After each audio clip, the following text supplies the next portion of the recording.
성령 강림 후 제14주 예배를 하나님께 드립니다. 우리 조용한 기도로 예배 부름 앞으로 나아갑니다.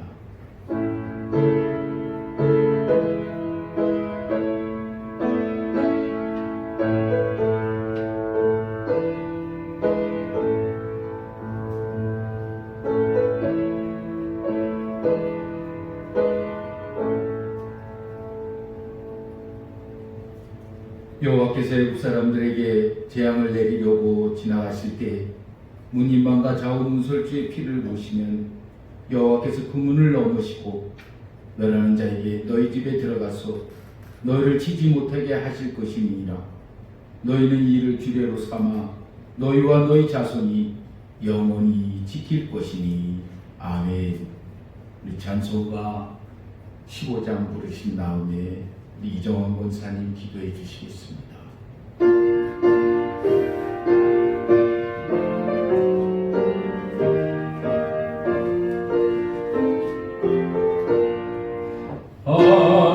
하나님의 크신 사랑 하늘에서 내리사 우리 맘에 항상 계셔 온전하게 하소서.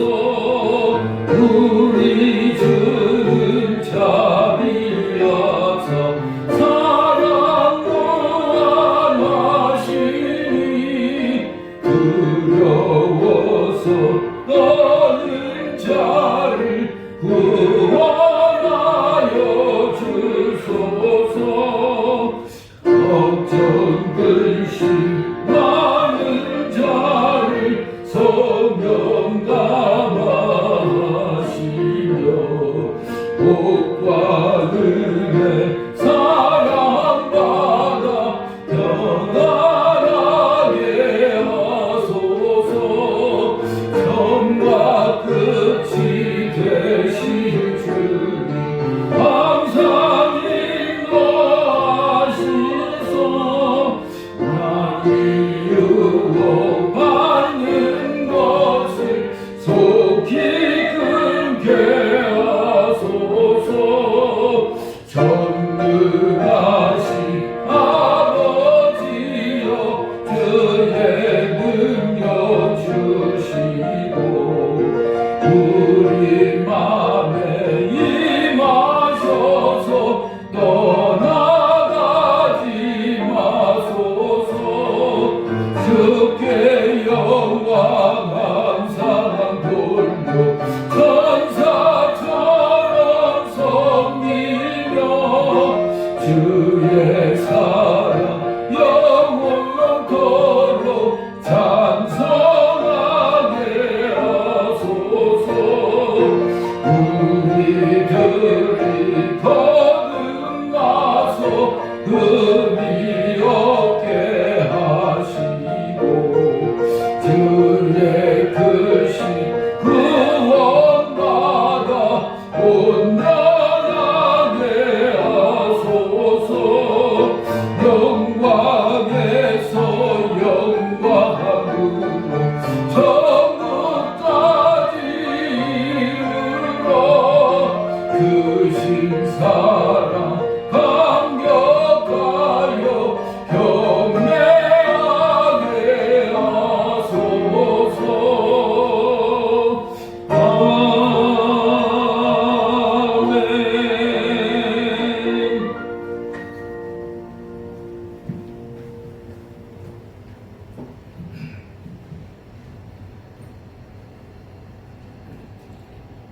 사랑의 주님, 큰 죄에 빠져 정령 죽을 수밖에 없던 저희를 위해 독생자 예수를 보내시었으니 그의 역할은 그리스도요, 그 방법은 십자가에 못 박혀 물과 피를 흘리심이었으며 그 효험은 죄 사함과 구원이었으니 이를 믿는 자에게마다 당신을 자녀로 삼아주시고 하늘에 있는 천사들과 하늘 영광 누릴 수 있게 해주심을 감사합니다. 우리는 최근 노아의 40일 홍수보다도 더 긴 50일 대홍수로 수많은 수십 수백 개의 도시와 마을이 침수되는 무르 심판을 보았고 6월절 바로와 그 백성들에게 내리졌던 재앙인 장자 사망자 수보다도 더 많은 전염병 사망자 수를 목도에 쌓았나이다. 천지 만물을 지으시고 보시기에 심히 좋았다고 하신 주님, 주님의 영광을 드러내기 위해 창조된 피조물들이 주님께서 정하신 본연의 뜻과 어긋날 때에 주께서 내리실 심판에 대하여 예감하고 주의 뜻을 경외로운 마음으로 살피는 저희들이 되게 하옵소서. 아멘. 이런 재앙 가운데도 특별한 은총 베푸사 주의 막대기와 지팡이로 안위하시고 불구름과 구름 기둥으로 인도하시고 날개 밑에 품어 주셨다가 거룩한 주일을 맞이하여 푸른 초장 잔잔한 물가 이곳 은혜 교회에 모여 예배드릴 수 있게 해주신 은혜 감사드리나이다. 아멘. 코로나 바이러스 대재앙으로 전 세계가 위축된 가운데 우리나라도 전염병 확산 방지 명목으로 국민의 자유가 심히 제한당하고 있사옵나이다. 방역을 함에 있어 전염병의 속성 그대로 감염의 여야를 가리지 않고 좌우의 대상이 따로 없으며 때와 장소의 가림이 없어야 하는 바 선전선동과 마녀 사냥식 책임 전가가 난무하여 사회 갈등을 이야기하는 이른바 정치 방역이 되지 않게 하여 주시옵고 전염병을 박멸하는 그 자체만 목표를 둔 실사구시적인 방역이 이루어질 수 있도록 인도하여 주옵소서. 아멘. 또한 사회적 거리두기로 활동을 제한받음으로 생산성은 저하되고 소비는 위축되며 고용은 취약해져서 경제력이 바닥을 모르게 침체되어가고 있사오며 국가와 개인의 부채는 늘어만 가고 있사옵니다. 경제적으로 여유가 없고 고용에 취약한 계층의 사람들로부터 기본적인 삶이 붕괴되어가고 있사오니 주여 특별한 은혜를 베푸사 경제 사정이 호전되는 쪽으로 나아가도록 역사하여 주옵소서. 아멘. 주의 이름으로 두세 명만 모여도 함께 하시겠다고 하신 주님, 그 두세 명조차도 모이기 어려운 이 상황에서 궁여지책으로 온라인 예배를 드리고 있사오나 신령과 진정으로 드리는 아벨의 제사처럼 기뻐 흠양하시는 예배가 되게 하여 주시고 졸지도 주무시지도 아니하시며 사마리아 땅끝까지 임하시는 주님이시기에 언제 어디서나 주와 동행하며 함께 하시는 주님을 더욱 깊게 체험하는 예배가 되게 하여 주옵소서. 아멘.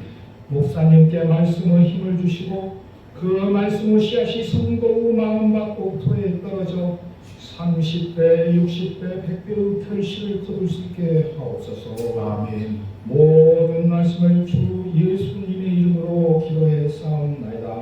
아멘.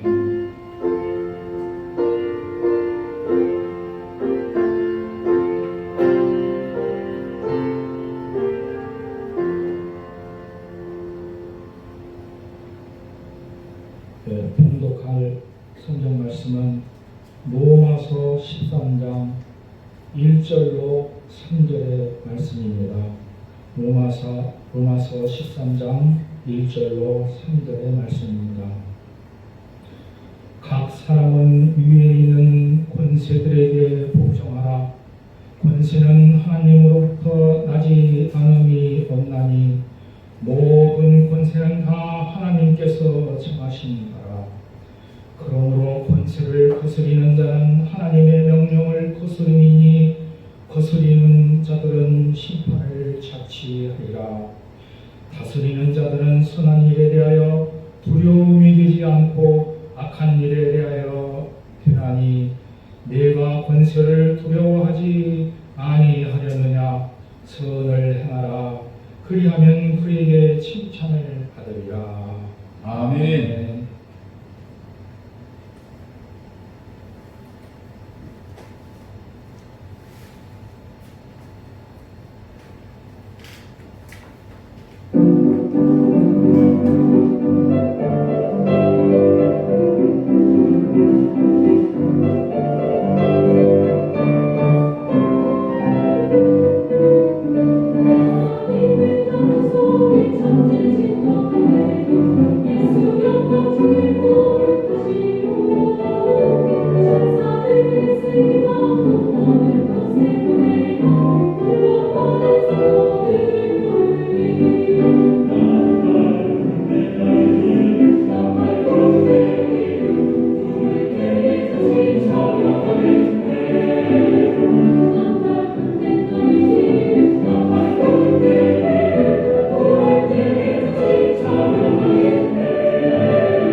지난주에 이어서 질병본부에서 한 주간 더 연장을 하기로 했습니다. 그래서 6월 13일 주일까지 연장을 했는데 그 이후에 어떤 또 상황이 벌어질지는 알 수가 없습니다. 많은 전문가들이 하루 이틀에 끝날 문제도 아니고 1년, 2년 우리가 앞으로 내다봐야 할 이런 상황들이 있기 때문에 이걸 온전히 당하는 국민들이 너무 답답하고 또 자영업자들이 거리두기하고 또 10명 이상은 모이지도 못하게 하고 또 시간적인 제약도 두기 때문에 경제적으로 어려움도 있다는 것을 우리는 잘 알 수가 있습니다. 그럼 우리 신앙인들이 우리 한국 교회가 이런 어려운 가운데서 어떻게 대처하고 어떻게 살아가야 하느냐. 그래서 오늘 본문을 로마서, 출애굽기, 에스겔 이 세 군데서 이 어려운 시대, 우리만 이 땅에서 걷는 것이 아니라 전 세계적으로 어려움 속에 있는데 옛날 구약 시대에도 예수님 시대에도 지금 현대에도 이런 일들이 있었다는 것입니다. 그럼 그 당시에 일어났던 그 어려움과 재앙과 전염병 속에서 그들은 어떻게 생활했나? 라는 것을 오늘 본문 말씀을 통해서 함께 나누며 은혜를 받고자 합니다. 먼저 출애굽기 12장에서는 6월절의 규례를 이스라엘 백성들에게 말씀해 주고 있습니다. 이제 하나님께서 10가지 재앙을 통해서 마지막 재앙을 통해서 강팍한 바로의 마음을 꺾어 놓습니다. 그래서 이스라엘의 모든 장자, 가축들까지 다 죽고 맙니다. 그 가운데서 이스라엘 백성들과 이스라엘의 가축들은 한 명도 다치지 아니하고 다 살아남았음을 우리는 알 수가 있습니다. 그러면서 그들은 6월절을 통해서 흠없는 어린 양을 식구가 다 모여서 잡으라는 것입니다.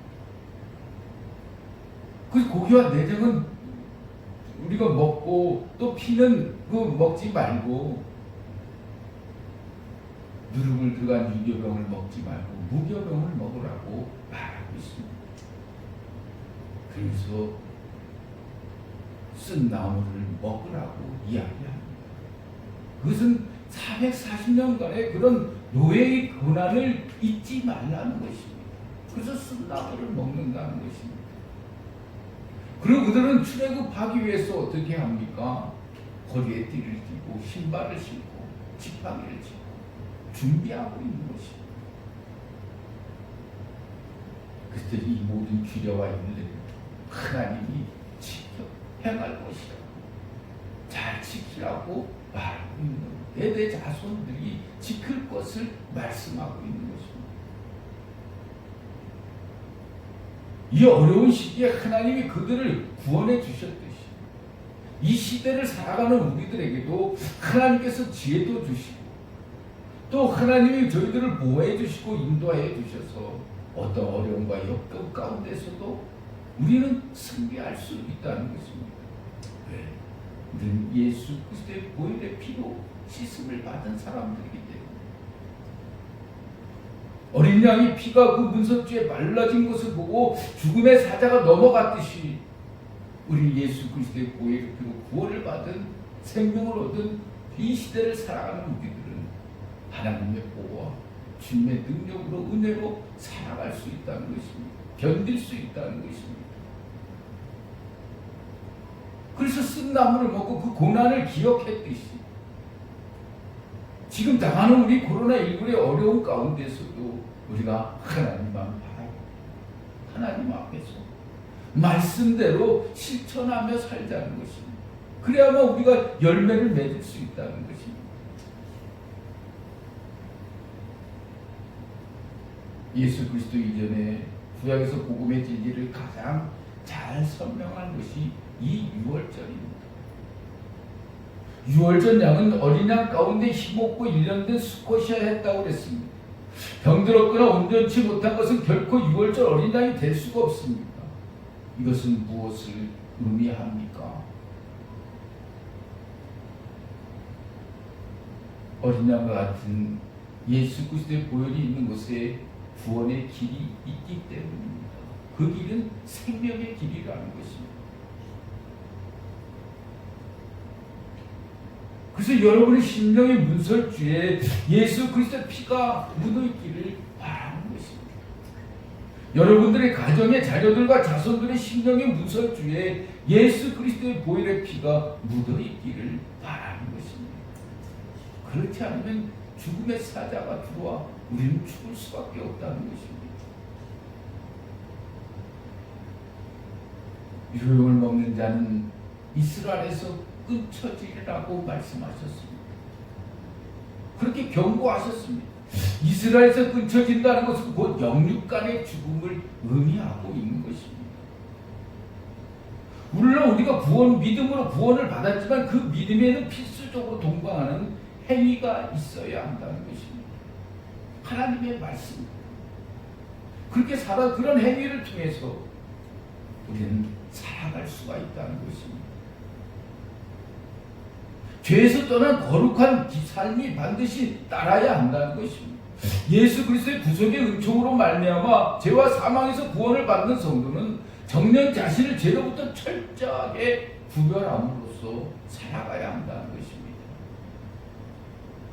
그래서 거룩하신 하나님의 백성으로서 합당한 삶을 살아가야 우리는 이 땅에서 하늘나라의 기업도 영원한 생명도 받아들일 수가 있다는 것입니다. 이것이 이 어려운 시기에 우리 그리스도인이 해야 할 일이라는 것입니다. 그래서 이 사도 바울은 로마서 13장에서 성도와 국가 간의 관계에 대해서 말씀하고 있습니다.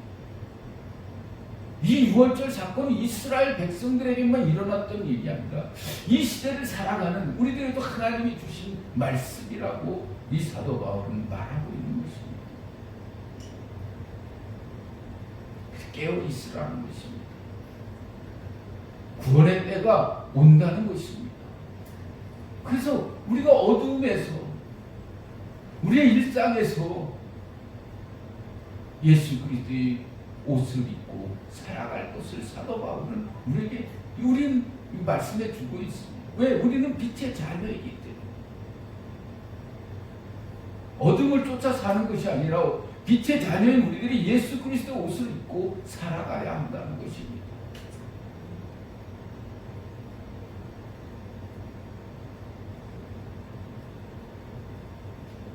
이 로마서에 보면 성도들은 권세자들에게 굴복하라고 했습니다.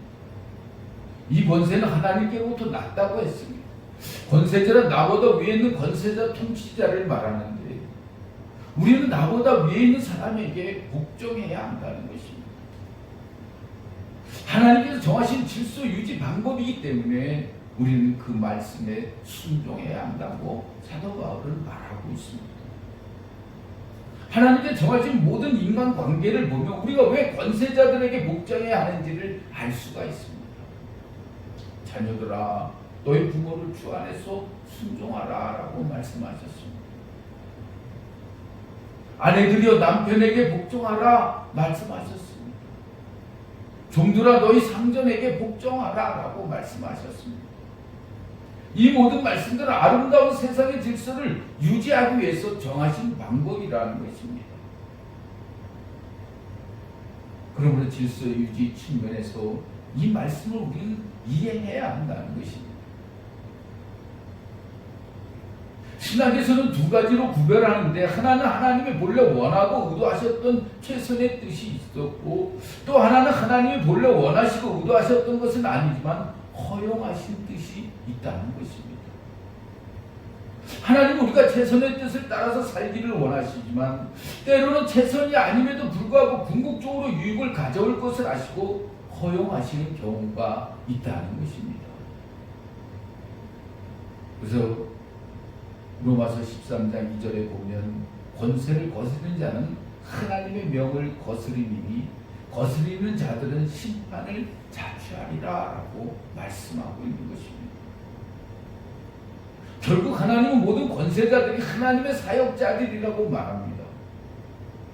그래서 그 사절에도 보면 그는 하나님의 사역자가 되어 내게 선을 베푸는 자니라. 그러나 내가 악을 행하거든 두려워하라. 그가 공연히 칼을 가지지 아니하였으니 곧 하나님의 사역자가 되어 악을 행하는 자에게 진노하심을 따라 보응하는 자니라 라고 말씀합니다. 여기서 우리는 중요한 한 가지를 깨닫게 되는데, 즉 하나님께서 의도하셨던 의도하지 않으셨던 간에 모든 권세자들은 하나님의 사자, 즉 하나님의 종이라는 것입니다.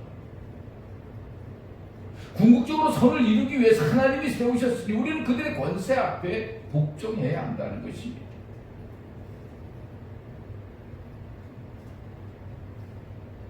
정부가, 지자체가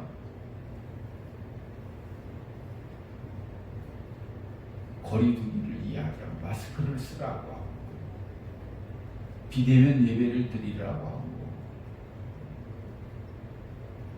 여러 가지 행정적인 명령을 통해서 예배를 드리기가 온전히 드리기를 힘들게 만들고 있습니다.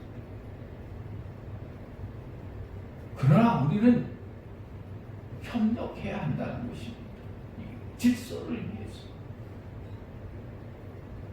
그래서 한국교회가 나만 위해서, 내 교회만 위해서 세상과 폭력적으로 대응해서는 안 된다는 것입니다. 하나님의 말씀에 따라 순종하고 권세자들에 순종해야 되는데, 그러면 우리는 언제 불순종할 수 있느냐? 권세자들이 악을 행할 때, 악으로 이 나라를, 이 민족들을, 이 백성들을 다스릴 때, 그때는 우리는 불순종할 수 있다는 것입니다. 왜? 그들이 선을 행하지 않았기 때문에. 그러나 지금 정부와 우리 국민들 간에, 모든 질병본부 간에 내려지는 모든 행정명령들은 우리가 들어야 한다는 것입니다. 그래야 내 이웃이 살 수가 있고, 내 부모가 살 수가 있고, 내 가족들이 살 수 있고, 내 자녀가 살 수 있다는 것입니다. 안전할 수 있다는 것입니다. 그래서 사도 바울은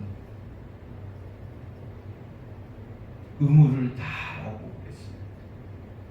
우리도 이 대한민국의 백성으로서 국민의 의무를 다해야 한다는 것입니다. 답세의 의무도 있고, 국방의 의무도 있고, 교육의 의무가 있는데, 이것을 우리 국민들이 잘 지켜야만 이 나라가 부흥할 수 있다는 것입니다. 선진국으로도 갈 수 있고, 복지 시설이 더 늘어날 수 있고, 우리의 삶이 행복해질 수 있다는 것이 이 의무 속에 들어있다는 것입니다.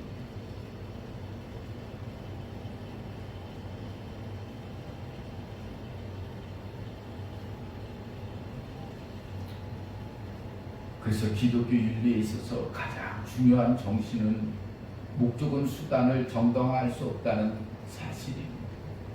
그래서 정부와 또 우리 국민 간에 서로 같은 마음, 같은 뜻을 가지고 서로 협력해서 선을 이루어야 한다는 것입니다.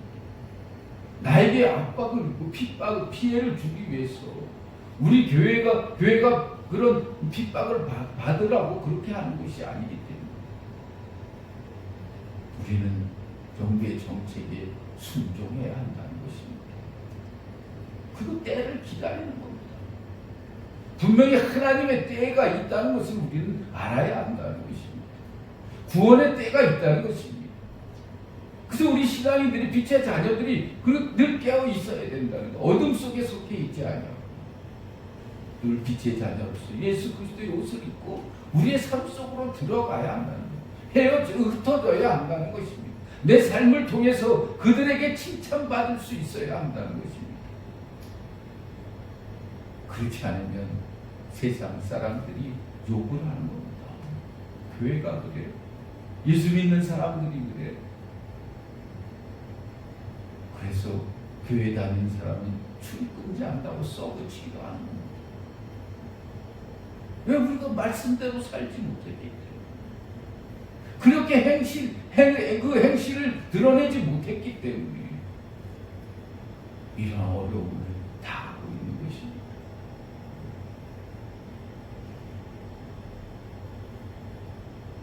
대한민국의 국민으로서 마땅한 의무를 성실히 감당하라는 이 사도 바울의 말씀처럼 우리가 잘 견디면서 정부와 협조하고 모든 행정명령에 순응해서 이 어려운 코로나19가 빨리 소멸될 수 있도록 또 하나님께 간구하고 날마다 엎드릴 때마다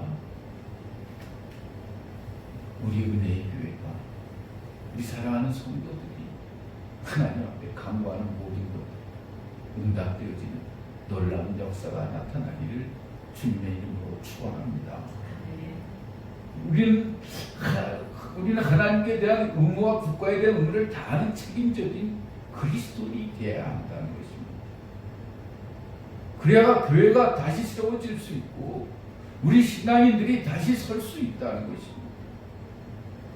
그렇지 못하면 교회가 지탄받고 신앙인들이 욕을 먹고 하나님을 욕되게 하고 하나님을 영광스럽게 할 수 없다는 것입니다.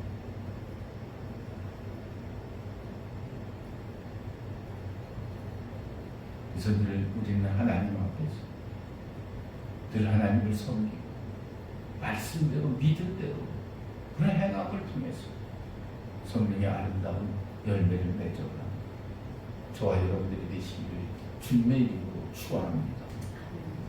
우리가 구약 성경에서 이 예언서들을 다루고 있는데 이 에스겔서도 예언서입니다.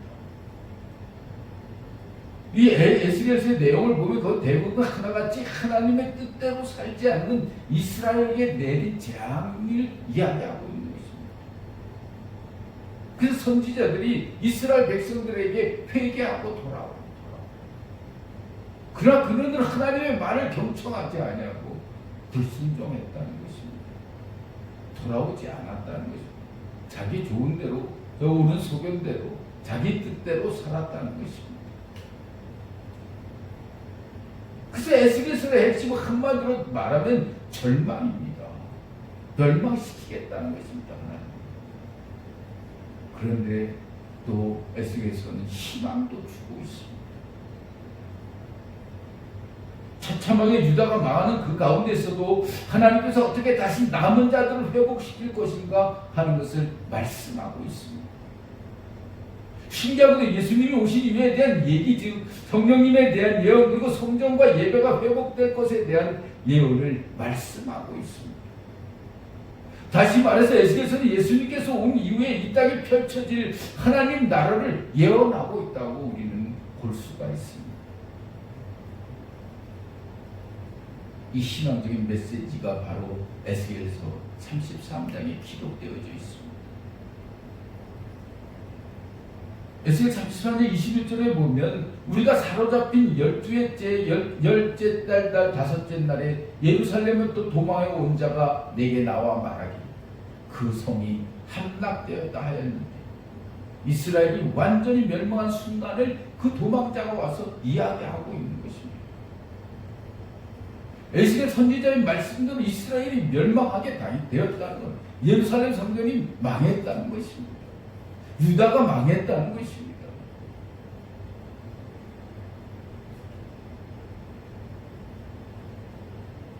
예루살렘이 멸망하는 그 순간부터 이 에스겔서는 희망을 얘기하기 시작하는 겁니다. 이스라엘 멸망한 후 하루도 더 못 가들고 다시 희망을 얘기하는 하나님의 사랑을 볼 수가 있다는 것입니다.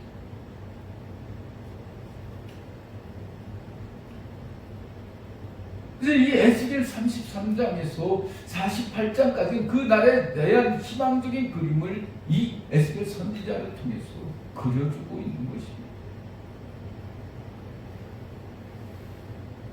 오늘 33장 1절부터 20절까지는 이제부터 다가올 하나님 나라를 맞이하기 위해서 너희들이 이렇게 하라는 메시지를 담고 있습니다.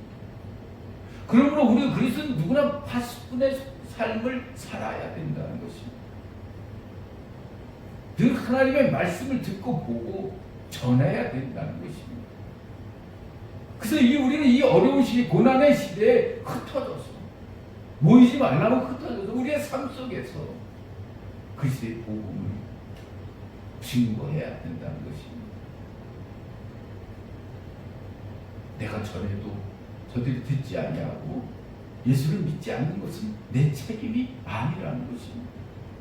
왜 저들이 듣고도 예수를 믿지 않았기 때문에, 예수 그리스도의 보혈의 피로 씻음을 받지 못했기 때문에, 저들의 죄로 인해서 내가 전하지 않은 그런 죄가 아닌 저들이 믿지 않은 죄로 인해서 저들이 멸망당할 수 없다는 것을 이야기하고 있는 것입니다. 이제부터 다가올 하나님 나라를 맞이하기 위해서 너희들은 이렇게 하라고 이 에스겔 선지자는 말하고 있는 것입니다. 7절부터 9절까지도 보면 악인들이 돌이켜 돌아오기라고 전했는데도 그가 돌이켜 그의 길에서 떠나지 아니하면 그는 자기 죄악으로 말미암아 죽게 되지만 너는 내 생명을 보존한다라고 말씀하고 있는 것입니다. 들어도 행하지 않기 때문에, 듣고도 믿지 않기 때문에, 예수를 영접하지 않기 때문에 그들은 죽을 수밖에 없다는 것입니다.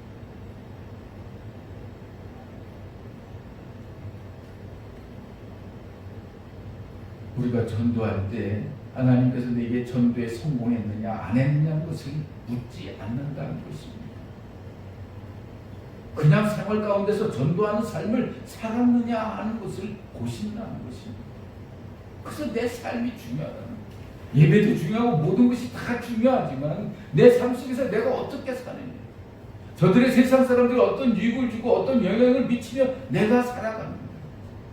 그 삶이 더 중요하다고 말씀하시는 겁니다. 내가 칭찬받는 삶을 살아야죠.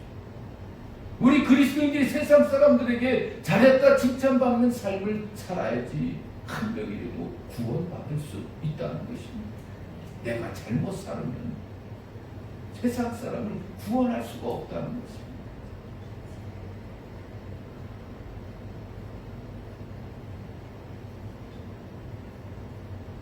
하나님을 믿지 않는 분들이 해야 하는 것은 회개입니다.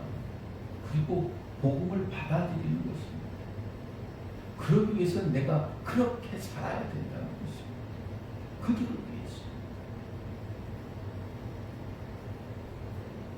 그런데 이 3절의 10절에 보면 그 당시 이스라엘 사람들은 자기네가 바벨론의 침공을 받고 많은 백성들이 끌려가서 지속적으로 고통을 받는 이유가 나 때문이라고 생각하지 않아요. 공동체의 책임이라고 문제를 이야기하는 것입니다. 내가 잘못해서가 아니라 공동체가 잘못해서, 우리 교회 내 성도 한 사람이 잘못해서가 아니라 우리 한국 교회가 잘못해서 이런 식으로 핑계를 대고 있다는 것입니다.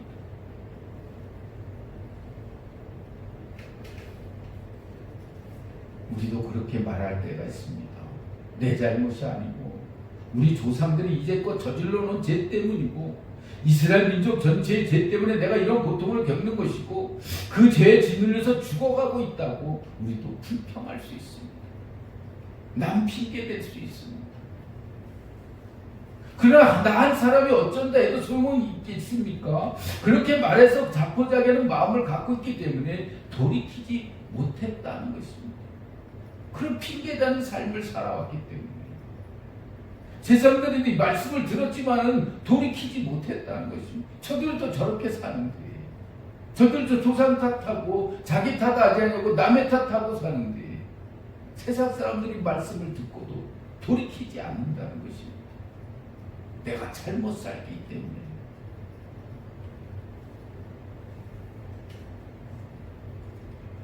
그래서 예수 그리스도의 구속의 은총으로 말미암아 죄와 사망에서 구원을 받은 은혜의 성도는 정녕 자신을 죄로부터 철저하게 구별해야 한다는 것입니다. 거룩하신 하나님의 백성으로서 합당한 삶을 살아가야 한다고 말씀하고 있는 것입니다.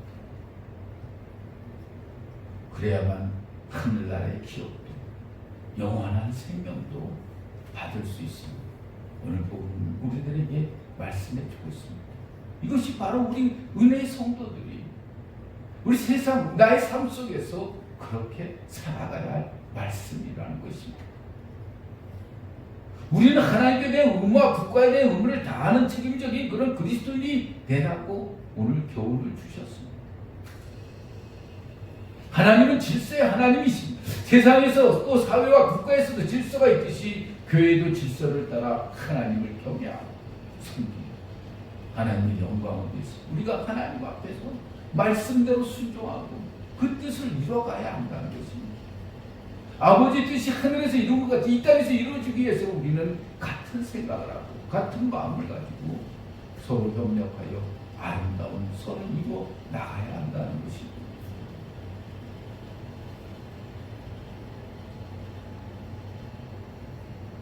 그래서 이 세상에 다시 이런 어려움이, 이런 고난이, 이런 재난이, 이런 전염병이 우리가 그렇게 바로 살 때 하나님 앞에서 살아갈 때 모든 걸 하나님께 의지하고 하나님께 모든 걸 맡기고 강구할 때 이 어려운 코로나19도 고난도 경제도 다 치유되고 회복되어지고 놀라운 역사들을 경험하고 체험할 수 있는 저와 여러분들이 다 되시길 주님의 이름으로 축원합니다. 찬송가 200장입니다.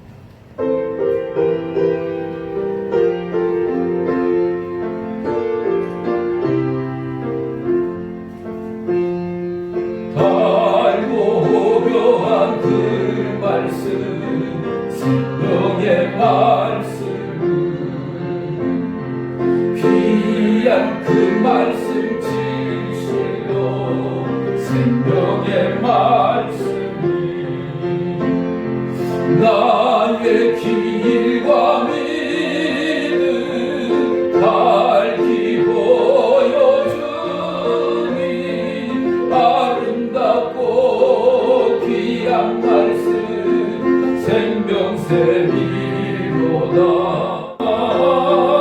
아름답고 귀한 말씀 생명샘이로다. 귀한 주님의 말씀을 내 노래 되도다. 모든 사람을 살리는 생명의 말씀을 값도 없이 나가 생명 길을 가니 아름답고 귀한 말씀 생명샘이로다. 아름답고 귀한 말씀 생명샘이로다. 널리 울리어 퍼지는 생명의 말씀은 마음의 용서와 평안을 골고루 주나니 강한 예수 말씀 듣고 복을 받네. 아름답고 귀한 말씀 생명샘이로다. 아름답고 귀한 말씀 생명샘이로다.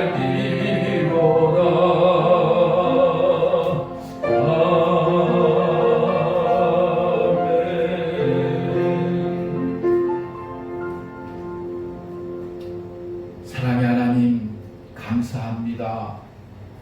모든 것이 하나님의 은혜임을 고백합니다. 이 믿음의 고백 위에 드려진 예물 위에 주님 피 묻은 손으로 받아주시고 들어진 손길 위에 축복하여 주셔서 저들이 이 땅의 제 삶이 하나님의 영광을 위해서 더 귀하게 아름답게 쓰임받을 수 있는 선한 일꾼들 되어질 수 있도록 축복하여 주시고 저들의 손으로 하는 모든 일들이 다 복되고 형통할 수 있도록 복 내려 주옵소서. 모든 것 감사하며 예수님의 이름으로 기도드렸사옵나이다. 아멘.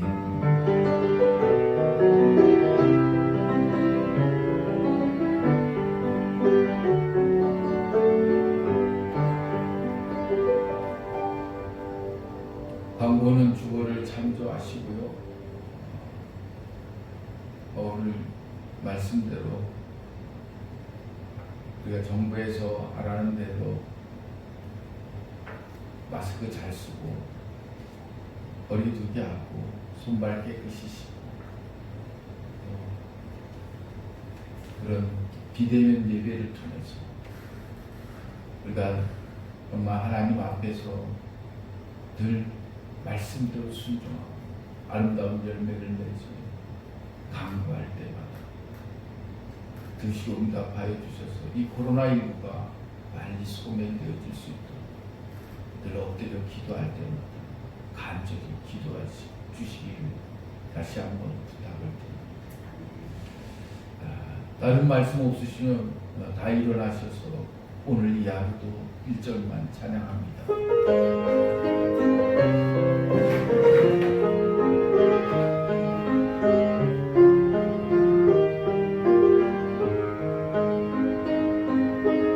내게 주어진 하루를 감사하며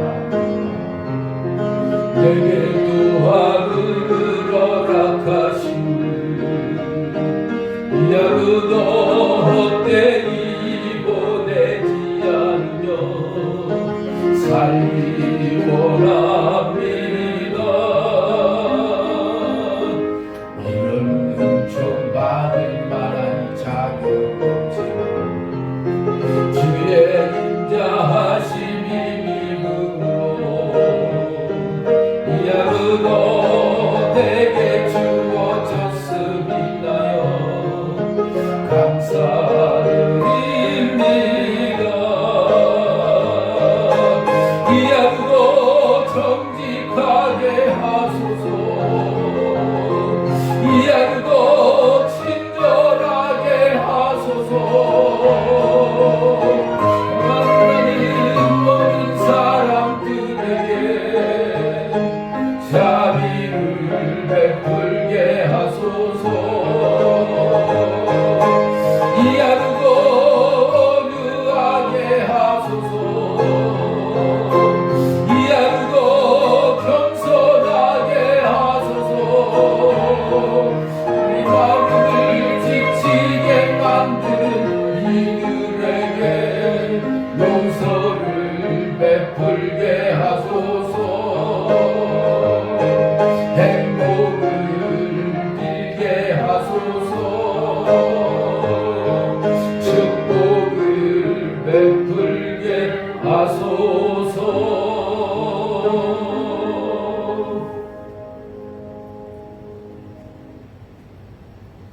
아버지의 말씀에 순종하여 이 땅에 오셔서 우리를 살리시기 위해서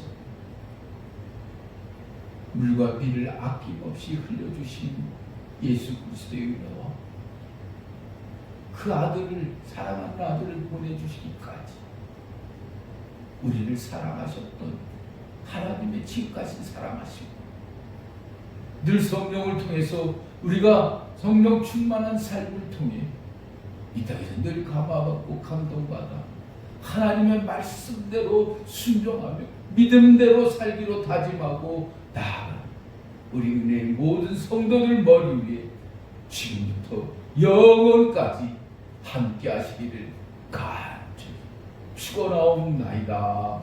아멘.